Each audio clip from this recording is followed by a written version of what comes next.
talk about these behaviors that promote loyalty.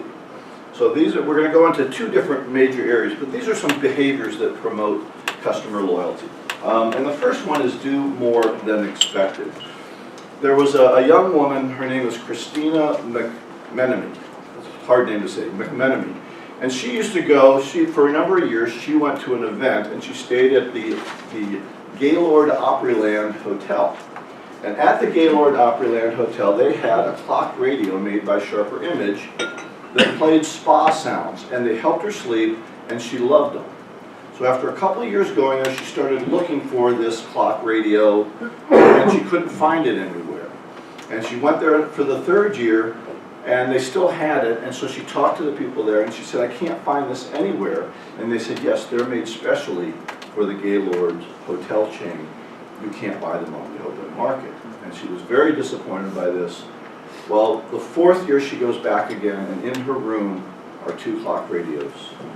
One with a note saying, thank you for being such a loyal customer, the Gaylord Opryland. Now, that's doing more than expected, right? They found out they had somebody who couldn't get something that they had.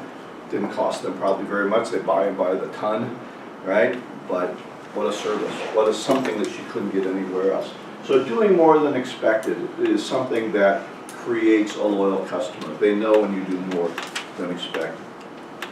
Second behavior is to rise to the occasion when the occasion arises. And it doesn't always have to be when things go wrong. We're going to talk a lot about when things go wrong, but it's their whole way of doing business. Now, Kathy and I have lived in Shakopee for 18 years now, and very early on getting there, we were suggested or recommended, loyal customer, to go to a repair shop called ARC Automotive, ARC Automotive. And we went in there, and it's this little hole in the wall, double bay place, and it looks like it was made out of grease. You go in the place, and everything is black. It's covered with grease and smoke and old furniture and parts laying all over the place and tires. You know, this is not, this is not your nice chain place to go to. You would walk into this place and you might turn around and walk out.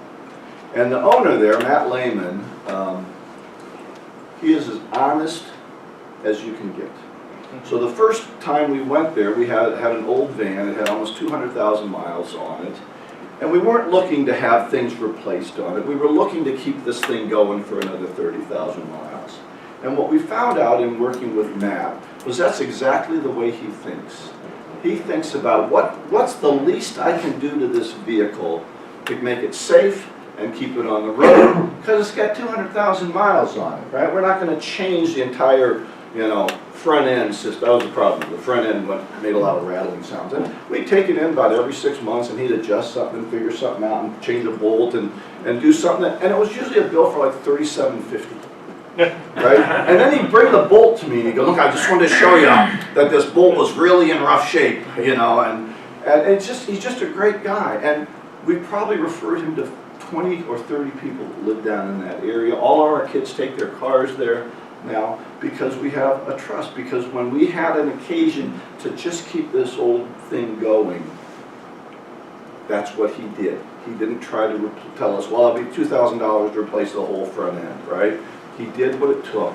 He rose to the occasion when the occasion, and we have total loyalty to him and total trust, right? I finally had to tell him, Matt, you don't need to bring the part out anymore. Bring brake liners out, and every time we get a bag of stuff, like, I don't really care. I trust you. Just do the job, right? And he does. He just does it. But he's always grumpy, and this is kind of fun. So, all right. So rise to the occasion when the occasion arises. You will have chances to show what you are made of. And then when that happens, you will be judged, right? And so that's very important to promote loyalty. Policy, don't fall back on policy. Policy is for, in my mind, the ignorant and uninformed. The people who aren't smart enough to make a quality decision and think something through thoughtfully. So I'm hoping you're not hiring those people. Now, there may be new people that you have to get them, they have to understand the policy first before they can break away from that. But policy usually gets in the way of real customer service, right? So let me give you a great example. This is one of my favorite examples. So we have a sports car that we bought actually right after we were married. And we store it every winter. And sometimes we don't get out for a couple of years because we're just too lazy to do the stuff it takes to get it started. So we had one of these occasions, we were living in Bloomington, we'd stored it for a couple of years, and then we didn't get the plate thing, right? So I'm driving this thing around, I think with like 3-year-old expired plates. And the police stopped me and said, you know your plates are expired. I said, well, I was supposed to get a notice or something, but I didn't. And so he said, well, take this down, you gotta go to Hennepin County. Oh, Hennepin County, and have you ever been to Hennepin County Center for getting license plates? Yeah, that's a nice experience.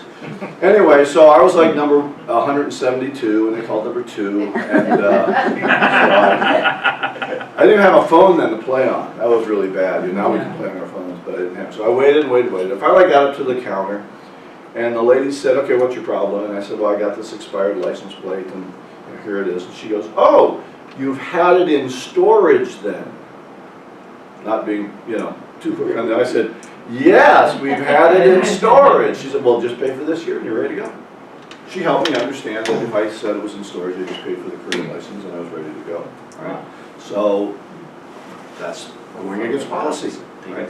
But it probably helped her and helped me, and everybody got help when we moved forward. And I don't think the government has collapsed because I didn't pay for the 2 years that I didn't use my car, didn't have license plates. So don't rely on policy. Policy is for the ones who don't want to pay.